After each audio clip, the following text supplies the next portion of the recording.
Divine wave holistic सेंटरमध्ये पुन्हा एकदा आपले खूप खूप स्वागत आहे. आज आपण बघणार आहोत डॉक्टर मिकाओ उसई यांना रेकीची विद्या कशी प्राप्त झाली.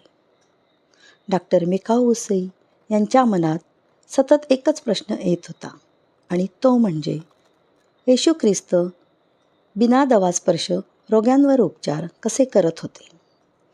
यासाठी ते जपानमध्ये खूप फिरले. शेवटी एका बौद्ध मठामध्ये एका बौद्ध भिक्खूने त्यांना प्रोत्साहन दिले, त्यांचे मार्गदर्शन केले. जपान, अमेरिका आणि चीन या देशांचे भ्रमण करीत आणि अध्ययन करीत करीत ते भारतात आले. भारतात आल्यावर त्यांनी संस्कृतचा गाढ अभ्यास केला. त्यानंतर त्यांनी भारतीय बौद्ध साहित्याचे तिबेटमध्ये जाऊन पुन्हा अध्ययन केले.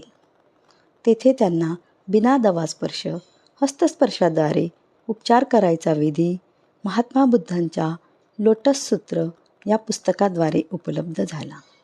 परंतु त्या विधीला आत्मसात करण्यासाठी चेतनेच्या जागृतीची म्हणजेच साधनेची आवश्यकता होती.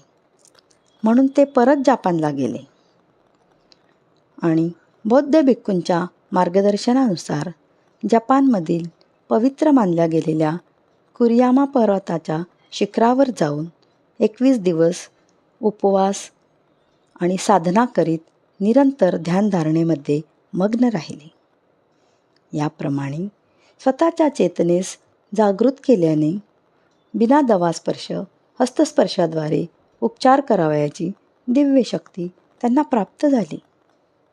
त्यांच्या उरलेल्या जीवनामध्ये त्यांनी हजारो रोगग्रस्त लोकांना रोगमुक्त केले आणि या रेकी विद्येच्या ज्ञानाचा प्रचार आणि प्रसार व्हावा म्हणून त्यांनी इतरांनाही प्रशिक्षित केले. धन्यवाद, धन्यवाद, धन्यवाद.